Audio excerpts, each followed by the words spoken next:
Voilà, je suis ravi de vous retrouver avec les voleurs de la République, non pas avec les voleurs, mais avec l'auteur du livre, Nicolas Dupont-Aignan, publié aux éditions Fayard. Commençons, bonjour. Bonjour, Guillaume avec Durand. ce sondage, est-ce qu'il vous étonne, celui qui met le Front National en tête? Il ne m'étonne pas. Ça fait 20 ans qu'on ne traite pas les problèmes des Français.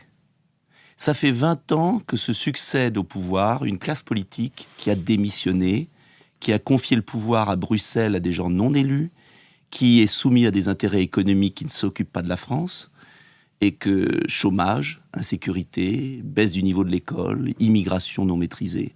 Et donc, comment voulez-vous, Et vous constatez sur le terrain chez vous, mais tous les jours, que le Front National domine la scène politique française aujourd'hui? Mais la colère domine. C'est une question que je vous pose. Oui, mais je vais vous répondre. L'insatisfaction. Les Français ont compris, ça y est, ils ont compris, que ni l'UMP ni le PS ne pouvaient résoudre leurs problèmes, non pas parce que c'était le PS ou l'UMP, mais parce qu'ils ne gouvernaient plus, parce qu'ils avaient abandonné le pouvoir à des gens non élus. Et donc, les Français regardent ce qu'il y a, et comme on n'entend que le Front National, et très peu ceux comme moi qui proposent une autre alternative, naturellement, ils vont vers celle qui aujourd'hui est la plus présente.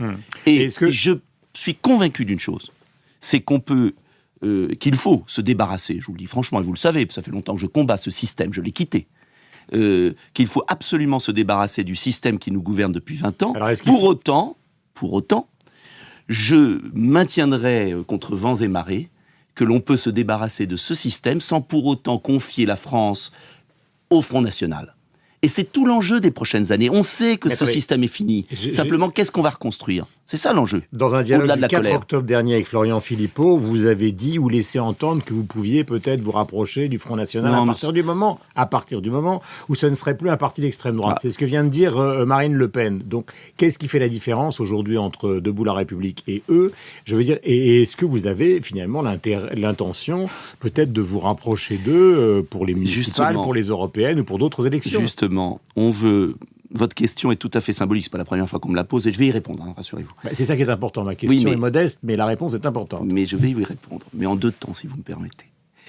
On veut enfermer la vie politique française dans ce duel mortel entre d'un côté des gens qui ont été incapables de gouverner, de l'autre le FN. D'accord, vous l'avez déjà dit. Non, mais attendez, c'est très important parce que... Pourquoi on me pose toujours la question? Parce que le petit milieu... Parce que vous l'avez évoqué. Non, j'ai pas évoqué, j'ai répondu à une question, je vais vous dire ce que j'ai dit.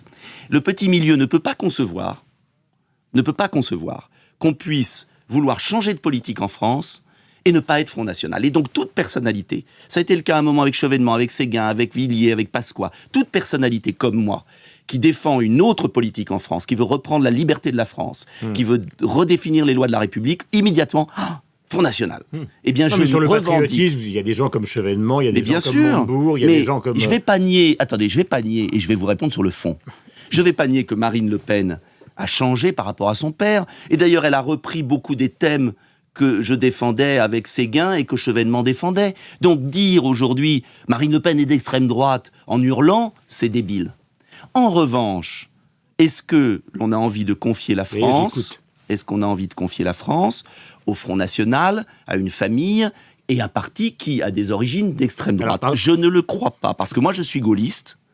Et il y a des différences, une histoire différente, une vision du rassemblement qui est différente. Jean-Marie Le Pen, sans parler des questions sociétales, l'avortement, le statut des femmes, la peine de mort, la participation dans l'entreprise. Jean-Marie Le Pen, au départ, c'est un combat d'extrême droite contre le gaullisme. Exactement. Donc ça veut dire ça veut bien dire qu'il y a une différence. D'accord, ça veut dire que si dans la famille Le Pen, on va jouer un jeu de société, on soustrait le père et on garde la fille, du Dupont-Aignan peut y aller. Non, parce que tout dépendra de ce qui se passera et quelles sont les ambiguïtés d'aujourd'hui. Il y a beaucoup d'ambiguïtés, il y a une tradition différente, il y a des propositions différentes. Je vais vous donner un exemple sur l'Europe. Mais est-ce que c'est totalement exclu de l'Europe? Ou est-ce qu'il y a un moment vous pourriez... Mais écoutez, est-ce que vous posez la question... Mais qu'est-ce que vous... D'abord, je ne suis pas tout seul, j'ai eu 1 million de Français qui m'ont soutenu. D'accord. Et si on m'entendait un peu plus, je suis absolument convaincu que les Français qui veulent se débarrasser du Parti Socialiste préféreront une équipe crédible, des gens raisonnables, rassembleurs. C'est ce que j'appelle le patriotisme tranquille. Il y a la colère. Les Français ont envie de renverser la table, et c'est bien normal. Et puis après, il y a le gouvernement de la France. Moi, je ne veux pas que la France soit tiraillée, écartelée entre le système et les extrêmes. Et permettez-moi d'être opiniâtre. Et je suis absolument certain qu'il y a des millions de Français qui veulent le retour du patriotisme, qui veulent que la France se gouverne, qui veulent contrôler nos frontières, sortir de l'euro, protéger nos industries, reconstruire l'école, assurer la sécurité, et qui ne veulent pas obligatoirement le faire avec Madame Le Pen et la famille Le Pen. Je ne vous demande pas ce matin d'être... Je ne répondrai pas plus. Non, je ne vous demande pas ce matin de devenir une sorte de pilule d'Aquaselzer qui se dissoudrait dans le Front National. Merci. D'accord, mais vous pouvez quand même passer les alliances. Vous connaissez l'histoire politique mieux que... non pas que moi, ni que tous ceux qui nous écoutent, mais vous la connaissez. Les alliances, ça fait partie de la politique. Mais écoutez... Donc est-ce qu'il y aura des alliances entre Debout la République et le FN? Nous présenterons des listes aux européennes pour des listes gaullistes, républicaines, parce que je veux que les Français aient le choix. Et ce choix, il est fondamental. Il y a 3 partis qui seront des partis d'alternative en France. Le PS, UMP, c'est fini. Il faut le comprendre. Les Français n'en veulent plus. Non. Mais vous verrez, ils n'en veulent plus parce qu'ils ne veulent pas. C'est pas les hommes qui sont en cause. C'est Savonarole sur la grande place de Florence. C'est l'imprécateur. Non, excusez-moi, c'est une politique concrète de soumission. Par exemple, l'ouverture des frontières absurdes qui aboutit au désordre. Par exemple, l'insécurité. Par exemple, le chômage lié à une mondialisation inefficace, qui tue nos entreprises locales. Donc ce sont des choix majeurs. Et qui vous dit qu'à l'UMP, qui vous dit aussi qu'à l'UMP il ne va pas y avoir des changements? Qui vous dit que le paysage politique ne va pas exploser en vol pour reconstruire sur des bases sereines? Car l'enjeu, c'est de reconstruire la France, c'est pas de protester simplement. Je disais, il y a 3 partis qui peuvent faire une alternative. Le Front de gauche, je n'y crois pas. Le Front national, il peut monter beaucoup, mais il y aura une division terrible entre les Français.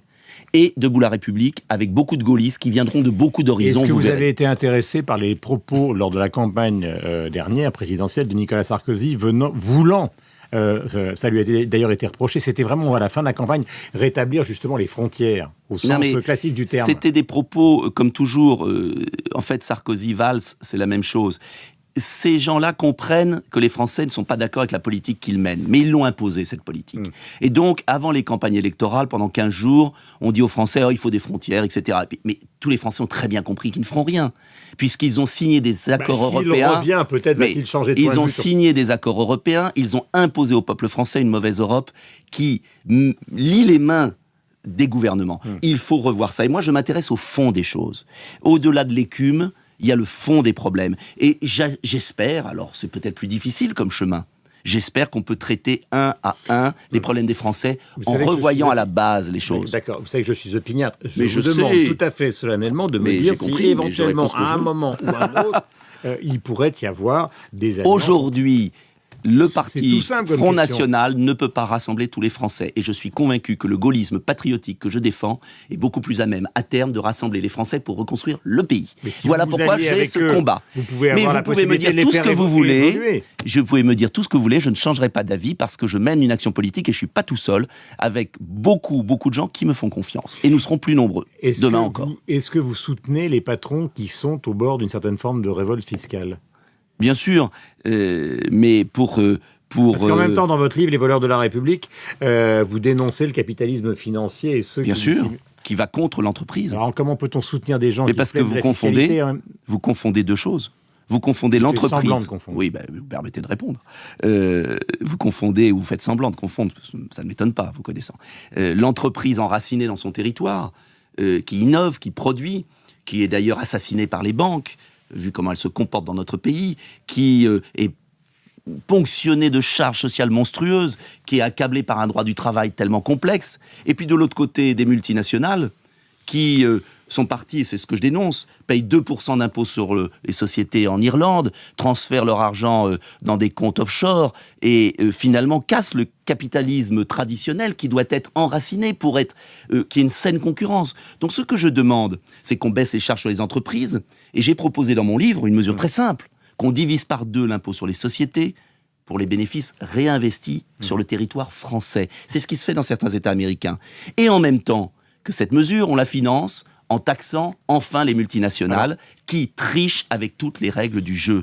C'est simple. Si on s'attaque aux voleurs, aux bandits, aux escrocs notamment, des escrocs, c'est des criminels, qui sont en train de détourner 10 milliards d'euros de TVA par an, je l'explique dans mon livre, on pourra baisser l'impôt sur les PME. Et c'est ça l'enjeu de demain. Dans le livre, vous parlez beaucoup notamment des sociétés qui viennent justement des réseaux sociaux, qui payent très peu d'impôts, c'est vrai, tout le monde le sait maintenant. Est-ce que vous considérez que ce serait une grande nouveauté, en tout cas vous seriez le premier à le dire, qu'il faudrait que tous ceux qui sont addicts à Facebook, Google, les autres, finissent par faire eux aussi une certaine forme de de grève de leur addiction pour forcer ces entreprises qui les accompagnent tous les jours à payer leurs impôts en France. Mais quand il n'y a plus d'État, plus d'hommes politiques, le néant, c'est ce qu'on a dans notre pays aujourd'hui, depuis des années d'ailleurs, c'est le cirque. Le cirque, mais il ne gouverne plus. Eh bien, on aboutit à cette situation. Et moi, je veux pas que les Français fassent leur police eux-mêmes. Je suis ravi qu'ils consomment. Je consomme comme vous sur ces outils. Mais je demande qu'il y ait le retour de l'État, un État qui prenne des décisions au nom de l'intérêt général. Et on peut le faire avec nos amis allemands, italiens, à quelques grands pays, sans attendre l'Union européenne qui ne marche pas. À 4 ou 5 pays, je l'explique dans mon livre, on peut faire ce qu'ont fait les États-Unis. Pourquoi les États-Unis, un pays qu'on dit libéral, mettent en prison des fraudeurs, les arrêtent à la frontière, taxes des banques, 1,6 milliard HSBC, condamnation. 1,6 milliard, et qu'en France, rien. Parce que en Europe, les États ont démissionné. Et moi, je ne souhaite pas que ce soit obligatoirement les citoyens qui le fassent, je souhaite qu'on établisse des règles du jeu. Parce qu'il n'y a pas de capitalisme possible, pas de démocratie possible, quand il n'y a plus de règles du jeu, quand c'est la loi de la jungle. Question, alors vous allez me dire que c'est de la politique politicienne par rapport à ce que vous défendez. Je réponds à toutes vos vous questions. croyez à un retour de Nicolas Sarkozy, et est-ce que vous comprenez la colère de François Fillon dans Valeurs Actuelles ? C'est la cour de récréation, je l'ai dit, ils se chamaillent comme des gamins, mais ils ne veulent pas faire l'analyse de ce qui a marché pendant le quinquennat et de ce qui a échoué. Nicolas Sarkozy est arrivé avec François Fillon en 2007, avec du talent, un vrai projet, et puis ça a fait patatras. Pourquoi ? Il faut essayer de comprendre. Pourquoi ? Parce que là encore... Ne pas s'expliquer, dit-il, François Fillon est un bras d'honneur aux Français. Il a raison là-dessus. Mais pour autant, François Fillon a peut-être des arrière-pensées. Il ne veut pas changer de programme. Il nous promet toujours le même projet politique. Il n'a pas compris qu'il fallait reprendre notre liberté. Je ne vois pas pourquoi l'Angleterre réussit, le Japon relance son économie, tous les pays du monde qui sont un peu libres dans la mondialisation ont des forces pour agir, pour être compétitifs. Et nous sommes englués dans un face-à-face avec l'Allemagne qui nous tue à petit feu. Il faut travailler avec nos amis allemands sur des projets d'avenir, mais arrêter d'être prisonniers de cette structure. Ça sera le débat des européennes. Pas la sortie de Madame Le Pen, mais pas obligatoirement la soumission des autres. Une reconstruction d'Europe, des nations et des projets. Ça, c'est peut-être moins sexy, mais c'est fondamental. Dernière question. Arnaud Montebourg a demandé aux opérateurs téléphoniques de se porter au secours de Alcatel-Lucent. Et visiblement, si on lit le Parisien ce matin, c'est plutôt des vœux pieux qu'une réalité. Comment peut-on contraindre les entreprises aujourd'hui ? Parce que la question que pose Montebourg, on ne peut pas mettre en cause sa volonté. Elle est fondamentale, il a raison. D'accord, oui. Mais la question qu'il pose, c'est celle des entreprises. C'est-à-dire que ça vous échappe, le monde de l'entreprise. Mais ça nous échappe parce que le pouvoir politique s'est couché, est à genoux. Pourquoi les Américains ont encore des équipementiers ? Vous le savez très bien. Parce que simplement, ils ont un civisme, un protectionnisme. Pourquoi les Chinois conquièrent le monde ? Parce qu'ils sont protectionnistes. C'est une guerre économique mondiale. Et on va perdre la guerre économique mondiale parce que chacun fait n'importe quoi ? Il est temps qu'il y ait un pilote dans l'avion, il est temps qu'il y ait un peu de raison, un peu d'intérêt général. Et ça, on peut le faire avec des Français patriotes de tous les côtés. Et François Hollande n'est pas ce pilote ? Je n'ai pas le sentiment. Pour pas être plus sévère. Merci beaucoup, Nicolas Dupont-Aignan. Le livre s'appelle « Les voleurs de la République ». Voici cet ouvrage publié aux éditions Fayard. Passez la meilleure journée possible. Merci vous Nous aussi. sommes sur avec Verdi. LCI et avec Radio Classique et Verdi, effectivement.